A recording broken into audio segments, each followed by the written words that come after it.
वाली है 39,545 रुपये और इसकी मैक्सिमम एज 28 साल होने वाली है। अब सीक्वेंस वाइज देखेंगे कि एक मंथ में जितनी भी ऐसे रिक्वायरमेंट निकलते हैं रिक्रूटमेंट, उनकी वैकेंसी की सारी डिटेल्स अपने ग्रुप पे शेयर कर देंगे और जिसको भी अप्लाई करना रहेगा तो उसके लिए अप्लाई लिंक भी दे देंगे, या तो यहाँ डिस्क्रिप्शन में लिंक ऐड कर देंगे, नहीं तो अपने टेलीग्राम ग्रुप में लिंक डाल देंगे, आप वहाँ से अप्लाई कर सकते हैं। तो आइए इसके बारे में पूरी डिटेल से देखते हैं।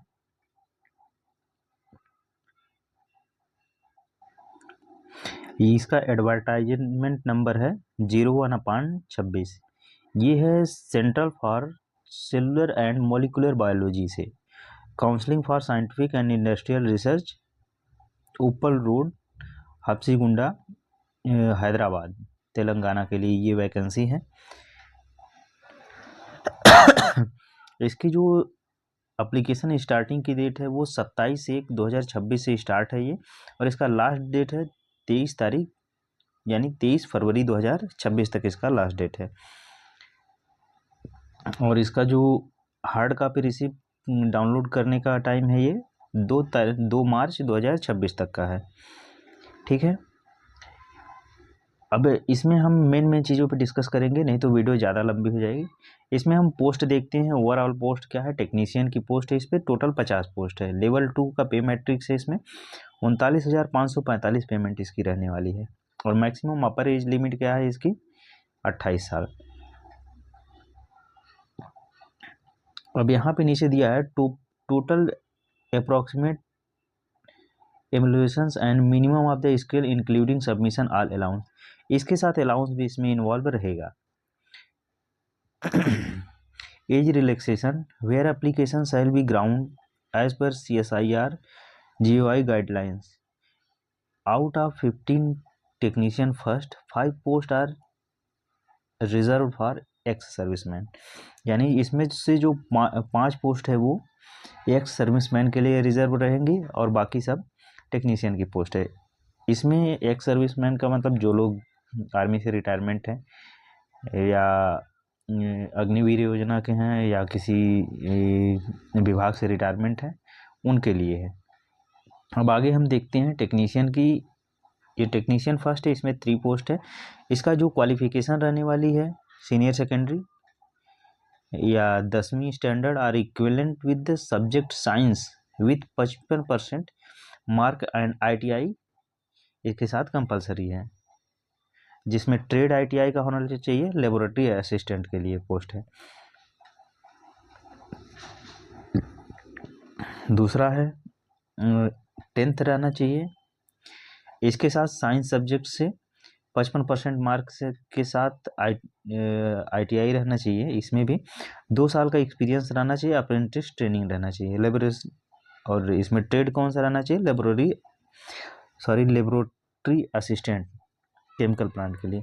सेम इसी तरह से है। इसके साथ साथ 3 साल का एक्सपीरियंस में चाहिए,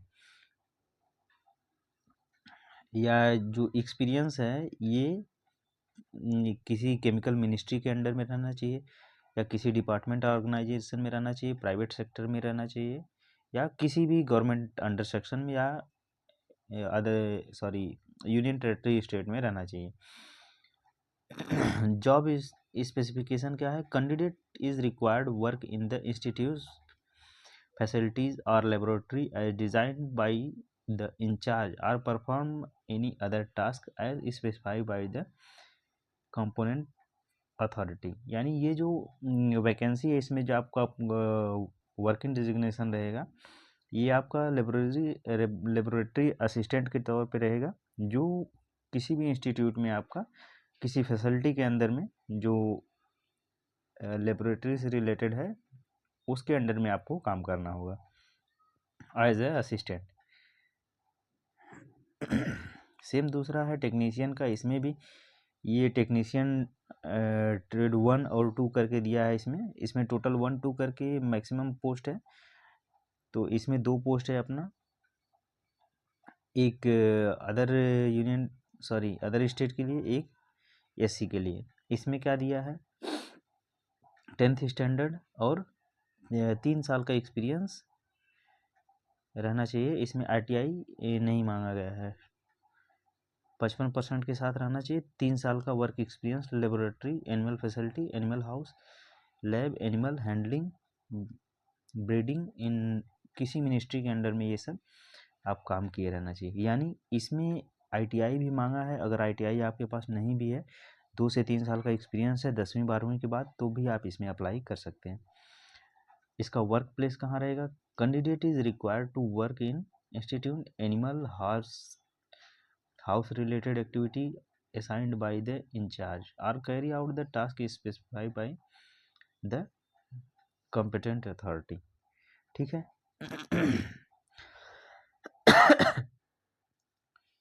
सेम अब ये टेक्नीशियन थर्ड पोस्ट जो है, इसमें भी 2 पोस्ट है। एक पोस्ट इसमें फीमेल के लिए है।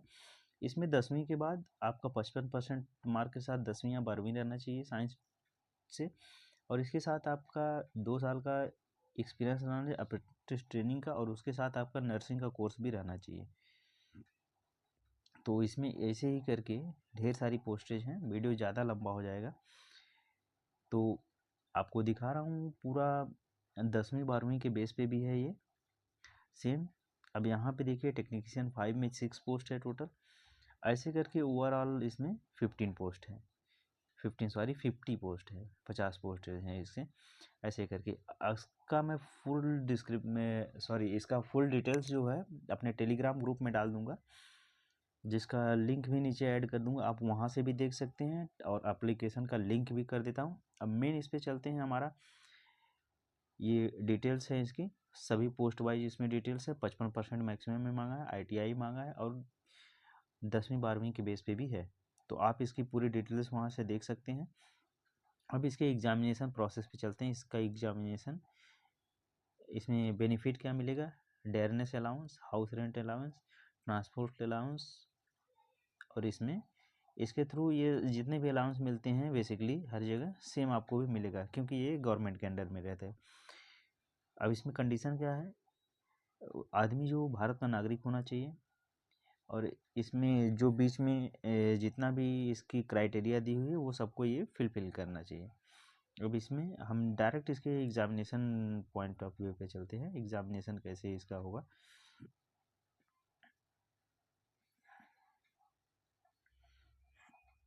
ये यहाँ पे है एज रिलैक्सेशन है। SC ST के लिए 5 साल का है, OBC के लिए नॉन क्रिमिनल 3 साल का है, PWD के लिए 10 साल का है, और OBC PWBD के लिए 13 साल का है, PWBD के लिए SC टेक्नीशियन 15 साल का, एक्स सर्विसमैन के लिए 3 साल का है। सेम ऐसे ही ex serviceman OBC SC ST के लिए 6 साल का है, और CSIR रेगुलर एम्प्लॉय जो है उनके लिए 5 साल का है। तो ऐसे, और यहाँ पे दिया है जो विडो हैं, डाइवर्स वुमेन हैं, उनके लिए 35 साल तक की एज इसमें है, और SC ST की है तो कैटेगरी से है तो उनका 40 ईयर तक है।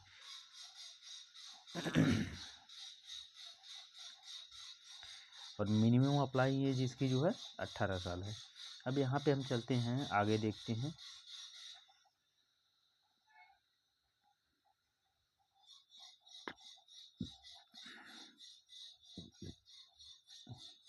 इसका मोड ऑफ सिलेक्शन है, the candidate requirement shortly duly consistent screening committee will be invite the trade test. जिस ट्रेड से आपका है ITI या 10वीं साइंस से है तो उससे रिलेटेड आपका यहाँ पे एग्ज़ाम लिया जाएगा। स्टेज फर्स्ट आपका ट्रेड टेस्ट है। ट्रेड टेस्ट में आपका duly constitute section committee will be conducted the trade test in the relevant subject and competitive written examination for the candidate to evaluate their suitability for the post। जिस post के लिए आप apply कर रहे हैं उस पोस्ट के basis पे आपको वहाँ पे एग्ज़ाम में क्वेश्चन उससे रिलेटेड आपको मिलेंगे। अब पहला स्टेज अगर आप क्वालिफाई कर लेते हैं, उसके बाद आपका सेकेंड स्टेज होगा, वो भी रिटन एग्जाम टेस्ट होगा। Medium of question, the question will be set the both English and Hindi expected, the question of English language, यानी यहाँ पे क्वेश्चन बाई लैंग्वेज हो सकता है, और ये 10वीं प्लस ITI या 12वीं के बेस पे होगा। टोटल 150 क्वेश्चन होंगे, 2 घंटा 30 मिनट का ये टोटल क्वेश्चन होगा। उसके बाद अगला जो होगा ये अगला जो होगा मेंटल एबिलिटी टेस्ट होगा। ये 50 नंबर का रहेगा, इसमें 200 मार्क रहेंगे, इसमें कोई नेगेटिव मार्क नहीं रहेगा। फिर एक और टेस्ट होगा, सॉरी 2 और टेस्ट है पेपर सेकंड में जो है, ये जो है पेपर सेकंड में जनरल अवेयरनेस 25 नंबर का आएगा, जो 3 नंबर का एक रहेगा। एक negative mark every wrong answer, एक क्वेश्चन पे एक निगेटिव मार्किंग रहेगी, यानी 1/3 हो जाएगा इसका तीसरा। मतलब आप 3 क्वेश्चन सही करेंगे, सॉरी 3 क्वेश्चन गलत करेंगे और एक क्वेश्चन सही करेंगे तो आपका निगेटिव मार्किंग पूरा 0 हो जाएगा। इंग्लिश से सेम इसी तरह से 25 क्वेश्चन रहेंगे, 25 क्वेश्चन के 75 मार्किंग रहेंगे, इसमें भी सेम निगेटिव मार्किंग है। और तीसरा है आपका कंसर्न सब्जेक्ट, जिस सब्जेक्ट से आपका ITI होगा या जिससे 10वीं 12वीं में जो मेन सब्जेक्ट है, जैसे साइंस का है तो फिजिक्स केमिस्ट्री मैथ से, ITI आपका जिस स्टेट से होगा तो उस स्टेट से आपको 50 क्वेश्चन यहाँ पे मिलेंगे। और मेन आपका यही डिसाइड करेगा कि आपका selection process. Concern subject is based on the advertise qualification of the post, यानी पोस्ट जो आप जिस पोस्ट के लिए अप्लाई करेंगे उससे रिलेटेड जो सब्जेक्ट होगा उससे आपका क्वेश्चन पूछा जाएगा, और जो आपका जिस स्ट्रीम से आप पास हैं या जिस ट्रेड से हैं उससे भी क्वेश्चन, इन दोनों का कंबाइंड क्वेश्चन रहेगा। The paper second and third will be evaluated only this candidate who secure minimum the threshold mark in paper 1, यानी पेपर 1 एक क्वालिफाइंग मार्क का होगा, उसमें एक मिनिमम मार्क डिसाइड होगा, आप उतना आपको मार्क को लाना है। अगर आप उतना लाएंगे तो आप वो पेपर 1 क्वालिफाइड कर जाएंगे। इसके बाद आपका फाइनल सिलेक्शन जो होगा सेकंड और थर्ड पेपर के बेस पे होगा। द फाइनल मेरिट लिस्ट यहाँ पे दिया है आपका, the final merit list will be prepare only on the basis of mark obtained by the candidate in paper second and third, यानी फाइनल मेरिट लिस्ट जो बनेगी वो सेकंड और थर्ड पेपर के बेस पे बनेगी। अगला हम देखते हैं एप्लीकेशन प्रोसेस क्या है इसका।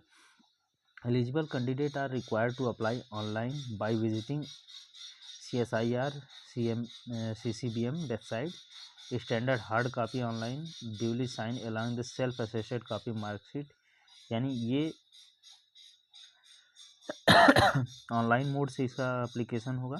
आप बोलेंगे तो उसका लिंक भी मैं इसमें ऐड कर दूंगा, और अपने टेलीग्राम ग्रुप में भी इसका पूरी डिटेल्स और लिंक भी डाल दूंगा, तो आप वहाँ से पूरा इसकी डिटेल्स फुल ले सकते हैं। Online application without receipt of hard copy of the same will be similarly rejected. Hard copy जितना भी आप दे रहे हैं वो सेल्फ अटेस्टेड होना चाहिए, ठीक है। ओनली 1 एप्लीकेशन पर कैंडिडेट विल बी एक्सेप्टेड, यानी अगर कोई भी आदमी एक से ज़्यादा पोस्ट के लिए अप्लाई करता तो वो एक्सेप्ट नहीं होगा। अगर आप जो भी अप्लाई कर रहे हैं सिर्फ एक पोस्ट के लिए एक कैंडिडेट अप्लाई करें। If candidate submit multiple online forms for the same post using different email address only most recent completed application will be consider, यानी आप अगर चाहें एक ईमेल से एक बार अप्लाई कर सकते हैं, आप दूसरे ईमेल से अप्लाई भी मत करिएगा, क्योंकि वो भी आपका फॉर्म रिजेक्ट हो जाएगा, आपका उसका कोई मतलब नहीं निकलेगा। इसलिए आप ओनली एक ही पोस्ट के लिए अप्लाई करें और उसी के लिए अच्छे से प्रिपरेशन करें। इन सभी वैकेंसी के लिए ज़्यादा लोग अवेयर नहीं रहते हैं, तो इसमें होने का चांसेस सबसे ज़्यादा रहता है। Candidate apply for multiple post card provide that they fulfill all the eligibility criteria for each individual post code. However, the candidate must submit a separate application along with the request application fees for each post. ठीक है, candidate who have applied for multiple post to send a hard copy application separately for each post. ठीक है, अगर by the way multiple post के लिए apply करना चाहते हैं तो एक ही मेल आईडी में आप कर सकते हैं। नीचे दिया है उसका मेंशन किया है, सॉरी मैं ऊपर पढ़ा नहीं उतना, तो ऊपर में दिया है कि डबल मेल आईडी से आप ना अप्लाई करके सिंगल मेल आईडी से वो आप डबल एप्लीकेशन कर सकते हैं 2 पोस्ट के लिए जिसमें आप एलिजिबल हैं। और इसमें इसका एप्लीकेशन आपको पता है 27 जनवरी से स्टार्ट हो रहा है और लास्ट डे इसका 23 फरवरी है। तो आप इस बीच में ज़रूर करें। जो इसका सबमिशन फीस है, the submission of online application candidate है रिक्वायर्ड टू पे द नॉन रिफंडेबल। ये आपका रिफंड नहीं होगा, आपको एग्ज़ाम देने जाना पड़ेगा। ये आपका फीस, इसका फॉर्म का फीस जो है 500 रुपये है। Through SBI bank collect click here, ठीक है। ये SBI बैंक के थ्रू ये आप UTR के थ्रू इसको पे कर सकते हैं या बैंक के थ्रू, चालान के थ्रू आप इसको पे कर सकते हैं। उम्मीद करते हैं आपको पूरा समझ में आया होगा। पूरी डिटेल्स के लिए आप यहाँ से ये टेलीग्राम ग्रुप को ज्वाइन करिए, वहाँ से आपको पूरी डिटेल्स दे दी जाएगी और एप्लीकेशन का लिंक आप कमेंट करेंगे तो आपको डायरेक्ट लिंक दे दिया जाएगा, आप वहाँ से अप्लाई कर सकते हैं।